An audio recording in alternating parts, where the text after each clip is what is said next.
Welcome to the Red Cross Disaster Orientation for the Nebraska-Iowa Region. My name is Tim, and I'm a Disaster Workforce Engagement Specialist for the region.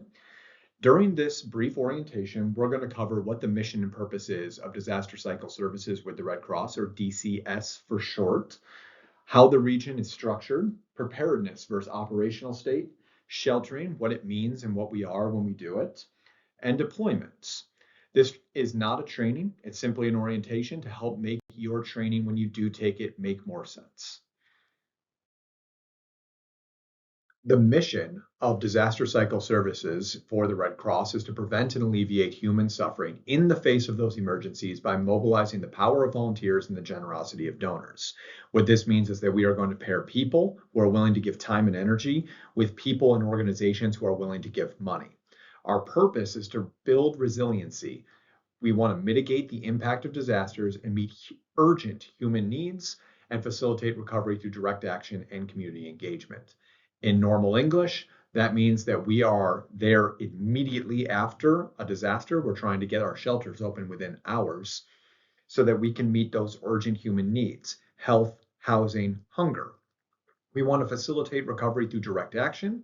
That means working directly with people who are impacted by the disaster, but also we want to engage the community as a whole. So we're going to work with our different partner organizations and the government at large so that we can keep the entire community involved in that recovery.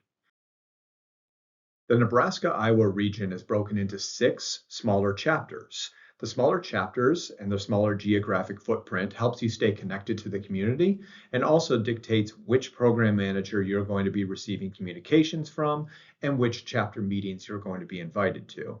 Additionally, there are positions that are known as, quote, functional positions, things like disaster mental health, disaster health services, or the deployment team, where you could live anywhere in the region and you're going to be supporting people from the entire region. So living in Lincoln, you might still be working with people on the eastern side of Iowa. Disasters come with 3 phases. There's the preparation phase, which is the bulk of the work. The response phase, what we do when a disaster actually strikes, and then the recovery phase on the other side, which will be dictated by what that disaster is. The goal is the same: to help individuals, families, and communities prepare for, respond to, and recover from disasters. As a result, we wear 2 hats in disaster. You have your steady state hat, what you do when a disaster is not currently happening. Again, that's going to be the majority of the work. And then we have our operational state hat, what we do when a disaster actually strikes.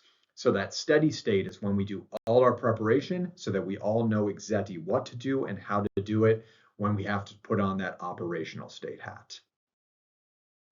When it comes to preparation, we have a lot of tools and a lot of processes to help us be ready. Education and training are a huge component of what we do. We offer courses and workshops, we do first aid, CPR, but most importantly for disaster, we do emergency response. We do a lot of community outreach, so we're working with schools, businesses, and other organizations. We have preparedness campaigns like Sound the Alarm. We install smoke detectors for absolutely anybody who needs it. That protects lives, that protects assets. We help people with emergency plans and kits. We also collaborate with our local authorities. We're making sure we work with the government and our emergency managers so that we all know what we're doing individually come a disaster. Preparation and response are always connected. If we're not properly prepared, our response will not meet our standards. Mass care is the example we're using for this to demonstrate how preparation and response are connected, because mass care is what we are asked for most of all. That is where housing and hunger are taken care of in times of disasters. So in preparation, people need to be trained and willing. Shelter sites are pre-identified and ready. Trailers and vehicles are prepared and stocked. A plan is in place. Partners to help in strategic spots, and a clear standard of communication and a feedback loop.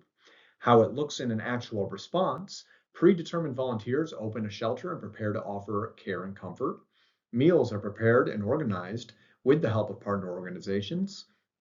Teams out in the community distributing supplies, and everyone's adapting to circumstances and communicating changes as needed. We're working in disaster, so all of our plans have to be adapted because no 2 disasters will ever look alike.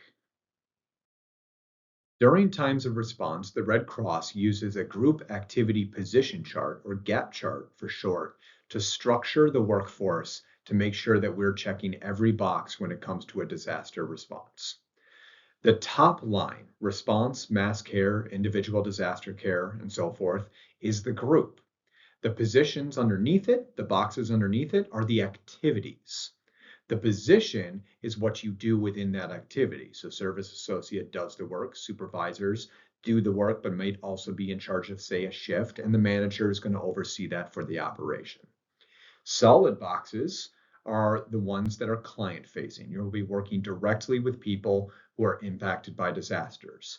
The hollow ones are support positions. You're helping support the operation while not directly working with people who are influenced by the disaster itself. As a volunteer, you always get to choose what you do and how you do it. It's one of the best things about volunteering with the Red Cross. We have a million things to do, and you get to be the one who makes the decisions on how you use your energy and your time. You have access to everything right away. Anything you are interested in, we can train you for.